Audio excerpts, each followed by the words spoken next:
tarde, meus amores, boa tarde a todos vocês. Hoje, quarta-feira, dia 25/11 de 2020, 25 de novembro, aula de português para você, tia aqui na casa dela, você aí na sua casa, mas vamos estudar juntinhos, tá certo? Então pega aí o teu livro de português e abre na página 15, é a página que estaremos trabalhando hoje, tá certo? A gente vai dar uma sequência também, gente, a gente vai para 16, terminamos na de número 17, ok? Então, na página 15, nós temos assim, organizando a forma de se alimentar. Como é que mamãe organiza aí a sua alimentação, tá certo? Aqui, na página 15, a gente vai ver que uma mamãe estava preocupada com o lanche que a filha estaria levando para a escola. É assim também aí na sua casa? Quando estávamos indo para o colégio, mamãe organizava seu lanche dos dias da semana, aquele lanche saudável. Na segunda ele vai levar tal coisa, na terça vai levar isso. Será que era assim? Se é assim, se mamãe fazia desse jeito, então parabéns para ela, tá bom? Então vamos lá. Ó, organizando a forma de se alimentar. Vamos começar. Olha só o que diz. Uma alimentação equilibrada e saudável é fundamental para conseguirmos ingerir todas as vitaminas de que necessitamos no nosso dia a dia. A mãe Diane organiza um cardápio do lanche que ela leva para a escola. Observe uma parte do cardápio do mês de outubro. Você percebe que ela diz assim, observe uma parte do cardápio. Não quer dizer que está aí todo o cardápio do mês de outubro. Está uma parte, do dia 1 até o dia 16, tá certo? Então, no dia 1, a mãe Diane colocaria assim, ó, para ela levar. Isso é, colocou, né, gente? Já passou o mês de outubro, então é passado. Então, colocou. Olha só. Pão de cenoura e suco de abacaxi, dia 1. Dia 2, ela colocou bolo de laranja e leite. Gente, ó, uma observação nesse mês de outubro aí, tá certo? A mamãe Diane, ela organiza o lanche da menina levar para a escola nos dias da semana que tem aula. Isso é, de segunda a sexta. Sábado, domingo e feriado não precisa porque nós não temos aula. Percebe? Que nesse calendário não temos aí o mês, ou melhor, o dia do sábado, o domingo, como também o feriado, tá bom? Então vamos lá, olha só. Dia 2 ela colocou assim, bolo de laranja e leite. Aí dia 5, porque passou dia 3 e dia 4, que foi sábado e domingo, aí vem para o dia 5. Aí nós temos salgado recheado com queijo e presunto e suco de uva. Aí dia 6, pêssego e iogurte de morango. Dia 7, biscoito salgado de polvilho e achocolatado. Dia 8, salada de frutas e vitamina de banana. Dia 9, pão com geleia de uva e água de coco. Aí no dia 12 é aí o feriado, tá certo? Que foi o dia das crianças e tudo mais, não é?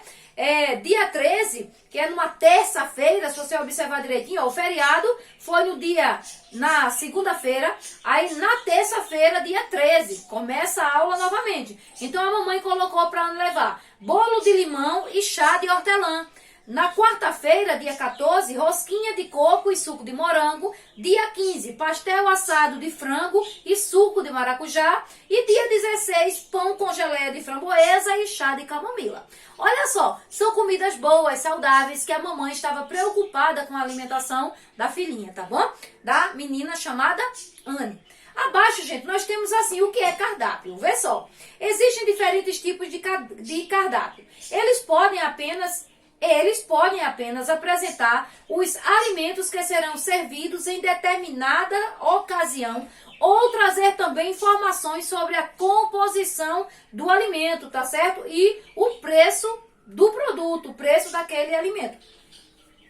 Por isso, os cardápios têm diferentes formatos e as informações deles podem ser organizadas de várias maneiras. Exemplo, como a mamãe Diane, ela preparou o cardápio da filha levar para a escola durante a semana e essa organização vem da casa dela, então a gente observa que ela usou os dias da semana como referência para que a menina tivesse ali uma comida balanceada, uma alimentação balanceada para levar para a escola, tá certo? Já quando a gente está numa pizzaria, num restaurante, em padarias, na lanchonete, você recebe um cardápio com as comidas que eles servem e ao lado tem aí o preço. Tem outros cardápios que além do preço, vem dizendo com que ingredientes aquele prato, aquele alimento ele é feito, tá certo? Então, vê só, como fala sobre os dias da semana e o lanche que a menininha leva para a escola, a gente vê que na nossa escola tem uma cantina, não é isso? Então, tem escolas, principalmente nas escolas públicas, municipais e estaduais, onde as merendeiras, né, que são 2 a 3 pessoas que trabalham ali na escola, responsáveis por fazer a alimentação saudável daqueles alunos, daquelas crianças. Então elas se organizam também dessa forma, como a mãe Diane, tá certo? Pega ali os dias da semana, que tem aula de segunda a sexta, fazem do mês todinho uma lista com toda a alimentação de cada dia, uma alimentação diferente para aquelas crianças, tá certo? Para que elas tenham a noção do que vai preparar hoje e do que precisa ser preparado para o dia de amanhã, para o próximo dia, tá certo? Isso acontece muito nas escolas públicas, onde temos a alimentação das crianças chamada de merenda escolar, tá certo? Então, passando aí para a página 16, a gente vai ver um pouquinho, tá certo? Sobre para entender o texto. Que texto? Que é o cardápio, tá bom? Então, vamos lá. Primeira questão, como o cardápio que você leu foi organizado? Ele foi organizado em dias da semana ou ele foi organizado em ordem alfabética? Você vai olhar direitinho aí e vai marcar um X, tá certo? Esse cardápio que a mamãe Diane fez para ela, foi organizado nos dias da semana ou foi organizado em ordem alfabética? A, B, C, D, E, F. Pensa direitinho e responde. Segunda questão. Quais dias da semana não há lanche e por quê? Gente, ó, foi o que Tia falou. Observando aí esse mês de outubro, você vai ver que não tem o domingo nem o sábado. E também ela não escreveu nada naquele dia que foi feriado, que foi o dia 12 de outubro, tá certo? Por quê? Porque não ia haver aula, tá bom? E abaixo, na questão de número 3, tem assim: escolha um dia do cardápio, Diane, e desenhe os alimentos que ela vai levar para a escola. Depois escreva o nome dos alimentos que você representou. Muito fácil, você vai lá no mês de outubro, tá certo? Olha todo o cardápio que a mamãe Diane preparou, escolhe um dia desses e desenha o alimento, tá certo? Que ela solicitou, que ela colocou ali, marcou naquele dia certinho. Você desenha, representa esse alimento por meio de um desenho e abaixo você escreve o nome desse alimento, ok? O nome tá fácil, é só você copiar pelo dia que você escolheu, tá bom? Gente, ó, passando para a página 17, a gente vai ver aí palavras escritas com S e SS, tá certo? Da família do Sa, Se, Si, Só, Su, tá certo? Como também a vogal e depois a letrinha S, a gente muda essa família, tá bom? A gente tem, ó, AS, a gente vai ler AS, ES, ES, IS, IS, OS, OS e US, US, tá certo? AS, ES, IS, OS, US. Quando o S vem antes da vogal, então nós temos a família do S diferente, que é o Sa, Se, Si, Só, Su, ok? Então vamos ver aí, palavras escritas com a letra S. A letra S também pode apresentar diferentes sons de acordo com a posição que ocupa nas palavras. Vamos conferir, vamos lá.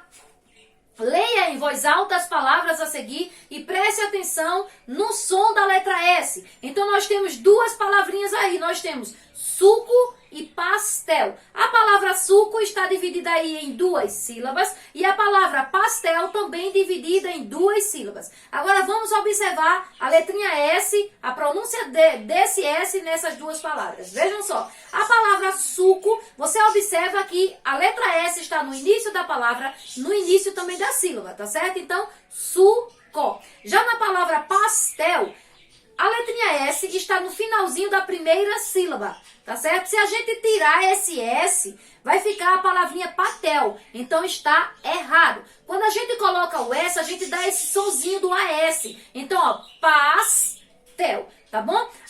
Abaixo nós temos mais 2 palavras. Olha só. Agora note a diferença no som da letra S nas 2 palavras abaixo. Você vai ver a letra S no meio de 2 vogais e você vai ver palavras escritas com 2 S's, tá bom? Então, vê só, framboesa. Esse S está no meio de duas vogais. Quais são elas, tia Josena? Ó, letrinha E e letrinha A. Portanto, tem um som de Z. Aquela última letra do alfabeto, tá certo? Letrinha Z, Z de zebra, tá bom?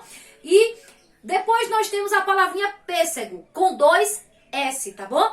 Observe que quando a gente tem os dois S no meio de duas vogais, esse S não vai ter o som de Z. Só vai ter o som de Z se essa letra S estiver sozinha, tá bom? Observa também que quando você for separar uma palavra que seja escrita com dois S's, acontece a mesma coisa de palavras com dois R's.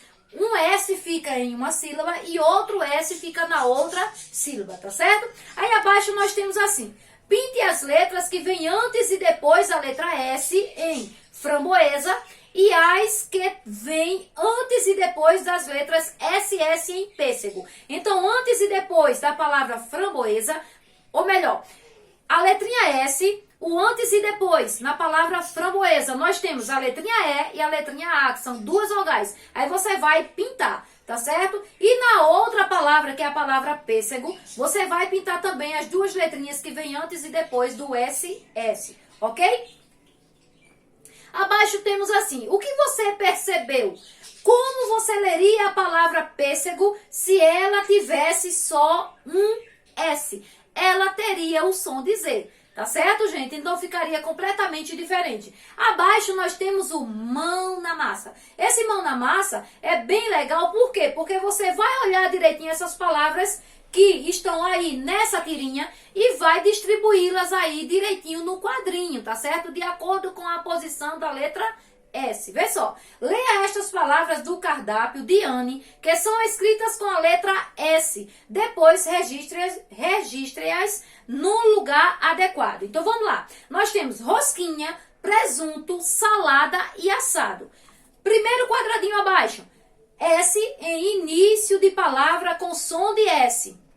S em início de palavra com som de S. Você vai escrever qual dessas quatro palavras? Salada. É a única palavra onde você tem o S no início da palavra. Então, o primeiro quadradinho você escreve salada. Depois, o S em final de sílaba com som de S. Então, você vai colocar rosquinha. Por quê? Porque esse S aí, tá certo? Está escrito no finalzinho da primeira sílaba, no ro. Rosquinha. Aí você vai escrever no segundo quadradinho. Depois, entre vogais com som de S. Então, quando o meu S está no meio de duas vogais com o som dele mesmo, que é o som do S, ele precisa estar em conjunto, precisa ser a dois. Então, dois S, tá certo? No meio de duas vogais, ele permanece com o som de S. Então, assado, ok? Depois, entre vogais com o som de Z. É quando o S está sozinho no meio de duas vogais. Então, no caso, você escreve a última palavra que sobrou aí do quadro, que foi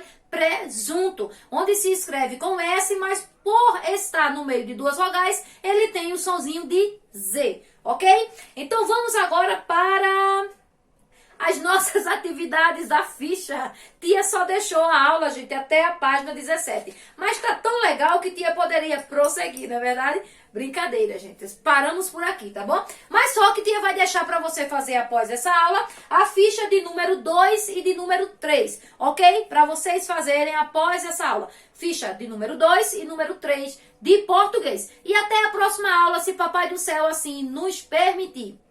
Que graças a Deus tem permitido até agora, né, gente? Deus tem cuidado de nossas vidas, Ele tem cuidado de nós, tá bom? Nos livrando de todos os males, tá bom? Então fica com Deus, Deus te abençoe e até a próxima aula. E um beijo da tia Josilene pra você.